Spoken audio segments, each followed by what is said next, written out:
हिमालय की तराई में बकरियों का एक समूह चरने आया करता था। एक दिन भोजन के लिए यहाँ वहाँ भटकते हुए एक सियार और सियारिन ने बकरे और बकरियों के समूह को घास चरते हुए देख लिया। सियार ने कहा। आओ, इनमें से एक का शिकार करते हैं। सियारिन ने कहा। ठहरो, यदि सूझबूझ से काम ले तो महीने तक के भोजन का इंतजाम हो सकता है। अपनी योजना के अनुसार उन्होंने बकरियों को इधर उधर बिखर जाने दिया। फिर जैसे ही एक बकरा समूह से बिछड़ा तो सियार ने उसे मार डाला और सियारिन से बोला। मैंने इसे मार डाला है, अब इसे गुफा तक ले जाने में मेरी मदद करो। इसी तरह दिन बीतने लगे और एक एक करके बकरे और बकरियां सियारिन के पेट में जाते रहे। अंत में केवल एक बुद्धिमान बकरी ही बची। वह सोचने लगी कि बाहर कैसे जाया जाए, वहां तो सियार घूम रहे होंगे। जब बकरी नहीं आई तो सियारिन बोली। लगता है वहां हमसे सतर्क हो गए हैं। अचानक सियार को एक तरकीब सूझी। उसने सियारिन से कहा। तुम उस बकरी को किसी तरह अपने विश्वास में ले लो, मैं बेजान होने का नाटक कर यहां पड़ा रहूंगा। सियारिन बकरी के पास पहुंची और बोली। क्या तुम यहाँ बिल्कुल अकेली हो? बकरी ने सोचा वह यह तो सियार की पत्नी है। सियारिन बोली। डरो नहीं, मैं तुम्हें दोस्त बनाना चाहती हूँ। मेरे पास आओ, हम सब मिलजुल कर रहेंगे। बकरी ने कहा। नहीं, तुम पर मुझे भरोसा नहीं। यहां से चलती बनो, तुमने मेरे सभी साथियों को मार डाला। सियारिन ने मधुर स्वर में कहा।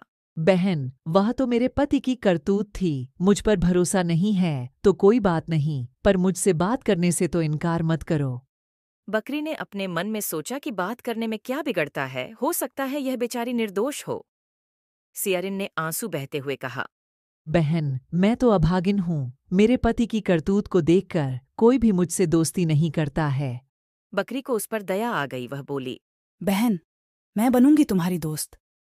इस प्रकार जैसे जैसे दिन गुजरते गए वैसे वैसे उनकी दोस्ती बढ़ती गई। फिर एक दिन सियारिन ने रोते हुए कहा। हाय, मेरे पति नहीं रहे, उनके अंतिम संस्कार में तुम मेरी सहायता करो। बकरी भयभीत होते हुए बोली। नहीं नहीं, मैं नहीं आ सकती। मुझे सियार से बहुत डर लगता है। सियारिन ने झूठ बोला।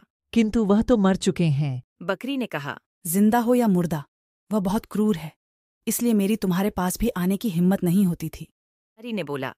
मैंने तो सोचा कि तुम मेरी सहेली हो। हाय, मैं कैसी अभागिन हूँ कि अपने पति का दाह संस्कार भी मुझे अकेले ही करना पड़ेगा।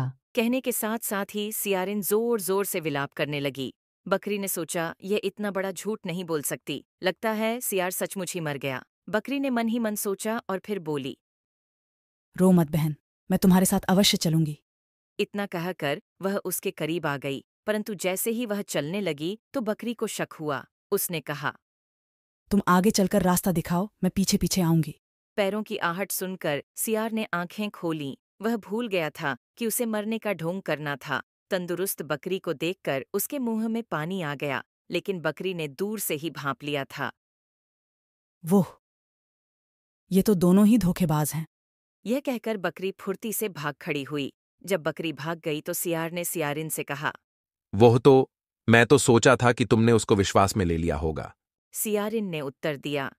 हाँ, मैंने वैसे ही किया था, पर आपकी जल्दबाजी ने मेरे के कराए पर पानी फेर दिया। स्वामी, आप निराश ना हो, मैं किसी तरह से फिर उसे यहाँ तक लाऊंगी। इस बार तुम पूरी तरह से होशियार रहना।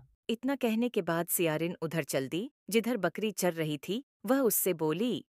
बहन, तुमने तो चमत्कार कर दिया। जैसे ही तुम मेरे पति के पास पहुंची, वह जीवित हो गए। वह तुम्हें धन्यवाद देना चाहते हैं। धोखेबाज मुझे निरा मूर्ख समझती है। मैं भी ऐसा पाठ पढ़ाऊंगी कि सारी जिंदगी याद रखेगी। बकरी ने मन ही मन सोच और प्रत्यक्ष रूप से बोली। ठीक है, मैं आऊंगी, पर सैकड़ों कुत्तों के साथ अगर उन्हें भरपेट भोजन नहीं मिला तो वह तुम्हें और तुम्हारे पति दोनों को खा जाएंगे। इसीलिए फौरन हम सबके खाने का प्रबंध करो। लगता है बात बन गई, पर सैकड़ों कुत्ते बकरी है कि बला। बकरी से स्वयं को खतरा महसूस करते हुए वह बोली। मैंने अपना विचार स्थगित कर दिया है। अभी तुम्हारा आना ठीक नहीं है। लेकिन बकरी ने चलने की जिद पकड़ ली। नहीं, फिर कभी आना। इतना कहने के बाद सियारिन भाग खड़ी हुई और अपने पति के पास जा पहुंची और अपने पति से बोली। स्वामी, यहाँ से जल्दी भाग चलो, वरना हम सैकड़ों कुत्तों का निवाला बन जाएंगे। सैकड़ों कुत्ते सियार ने सुना तो उसकी सिटी पिट्टी गुम हो गई। उसके बाद सियार और सियारिन ऐसे भागे जैसे उनके पीछे सैकड़ों करोड़ भूत पड़े हों।